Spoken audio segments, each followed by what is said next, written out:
push that rock with some math. Let's take stock. You may have learned more than you think this semester. We've been studying functions. It's a super important idea in mathematics, and it's the fundamental idea in algebra, which is the course you're taking. A function maps or transforms inputs to outputs. We call the inputs domain elements. They belong to some set that we call the domain. And we call the outputs range elements. They belong to some set that we call the range. And the range is a subset of a target set that we're trying to get to, called the codomain. But anyway, a function maps inputs to outputs, mapping each input to one and only one output. That's the key thing about it. And it means that when we graph a traditional function in a Cartesian plane, it must pass the vertical line test.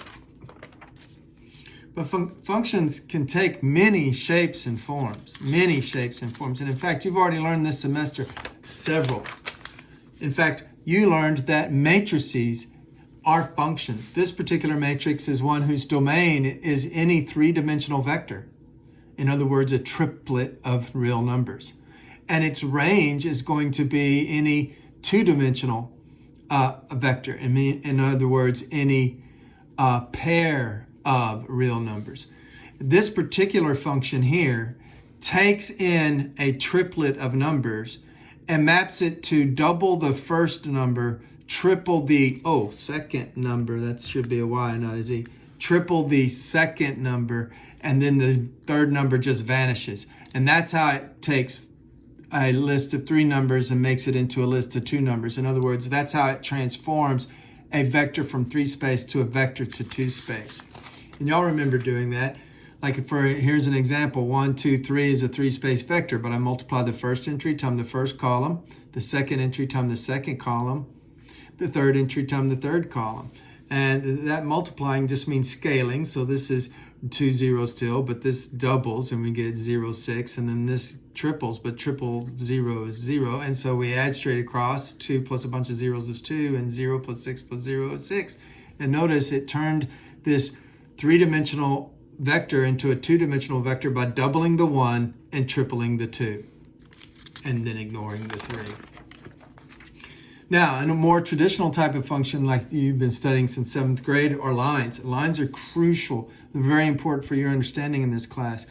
So this is a function that maps any real number to a real number, and the way it does is it doubles the input, but makes it negative, and then adds 3.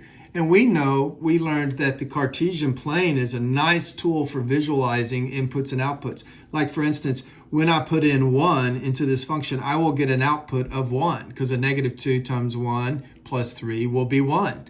And so I can instantly see all the ordered pairs where the first entry is the input and the second entry is the output.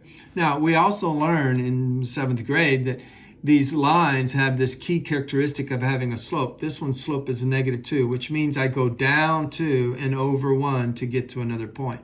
So if I was here, I would go down 2 and over 1 to get to another point. So, and it doesn't matter which point you start at to get to another point, there's always going to be this ratio of negative 2 to 1. So if I started way up here and came way down here, when I reduced the ratio, it would be negative 2 to 1. That's the slope of the line. We also studied, and this week we studied a lot, this past week, quadratics. And quadratics can be written in this kind of typical form here, a second degree polynomial expanded form, or they can be written in what we call the vertex form. The vertex form is nice because you know where the vertex is. The vertex is going to be at negative 1, negative 4. So at negative 1, negative 4, I have a vertex, and then there's an axis of symmetry here, and we can graph it, and it's a beautiful second degree polynomial. You learned a lot about transformations and about quadratics this past week. Now, we also learned that a sequence is a function. See, the range of this function is 5, 9, 13, 17, and so forth. What's the domain? Well, if we assume we're starting in the first position, that positions are the domain elements, it's 1, 2, 3, 4. We could start at 0 if we said so. But if you don't say anything, assume this first number is the first input, and the first input is 1. So that's a function. It maps 1 to 5, 2 to 9, 3 to 13, 4 to 17. 5 would get mapped to 21. That's a function. It's transforming inputs to outputs. Now this particular function is what we call arithmetic, because it's growing by the same amount each time, or diminishing by the same amount. This time it's growing, goes up by 4, up by 4, up by 4, up by 4. So the first differences are the same. So I get a first degree polynomial, and the slope is clearly 4. We're going up 4 when we go over 1. So we went from 5 to 9, that's up 4. When we went from 1 to 2, that's over 1. So the slope has got to be 4. And so it's got to be a linear looking equation. And so we say the arithmetic sequence depends on n, and it's equal to 4n. And in this case, it'd be plus 1, because I want to put in 1. 1 times 4 is 4, plus 1 gives me 5. Okay. Now, not all sequences are arithmetic. Let's look at the differences here. This difference was 4, and this difference was, 4 from 12 is 8, and this difference was 12, and this difference is, oh my, what is that difference? 6 will get me to 30, so that was 16. So they're not the same, so it's not linear.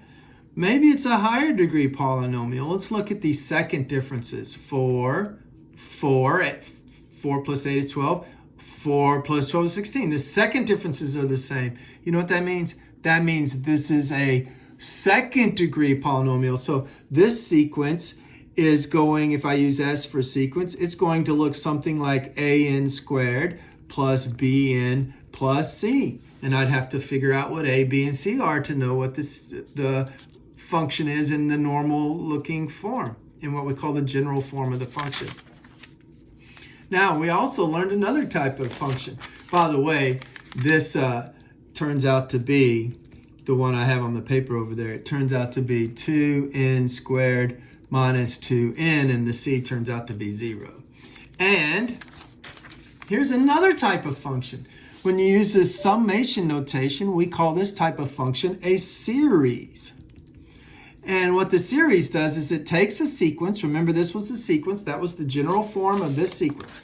This general form describes this sequence up here. Okay, you put in 1, you get out 0. You put in 2, you get out 4. You put in 3, you're going to get out 12, and so forth and so on. So here's a sequence as the input, and it has a second input, which is this number up here, and it tells me where to stop. This number just tells me where to start. You know, I start with 1, and then I put in 2, and I keep going until I get to this number. So it tells me how many numbers I'm adding up of this sequence. So in this case, I'm adding up the first one plus the second one plus the third one, and then that's where I stop. And so then this turns out to be 16. So it took this sequence and this number here and mapped it to 16. So this is a function. See, functions can look all kinds of different ways. Now, we didn't just study polynomial sequences. We also studied other types of sequences. Like we studied some that were geometric. A geometric series is one where it's growing by a common ratio, meaning if I divide this by this and this by this, I keep getting the same number. Or another way of wording that is, if I constantly multiply by the same number. Well, 1 9 times 1 is 1/9 times 1 is 1/9. 1/9 times 1/9 is 1 over 81. And 1/9 times 1 over 81 is 1 over 243. And these geometric sequences, well, they look like this or this. If you use either one of these general forms, you'll get those outputs using as your inputs, again, the positions, 1, 2, 3, and so forth. Okay? So functions look lots of different ways. So what's coming? What kind of functions are coming in this class? What are we going to be looking at next? You've been watching this video, so you'll know that. Well, we're going to study functions that are higher degree polynomials next. Functions that look like this. We need to know what they look like, generally speaking. What kind of properties and attributes do they have? That's what we're interested in. We want to investigate these kind of higher degree polynomial functions and see what they're like.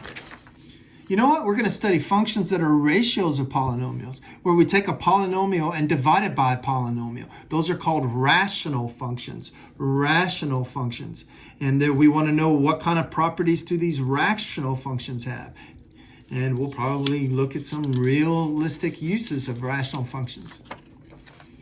We're also going to study functions that are like geometric sequences, but instead of just mapping whole numbers, they map any number, any real number.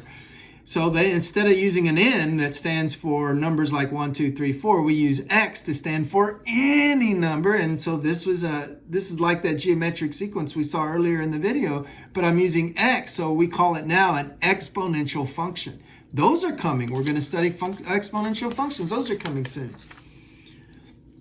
Then we're going to study functions that are inverses of exponential functions. Oh, we've been studying the idea that functions have inverses sometime if they pass a horizontal line test. So that's what we're going to study next, is the inverses of exponential functions. Isn't this amazing? And then there's going to be more. Aren't you excited? Can't you just wait?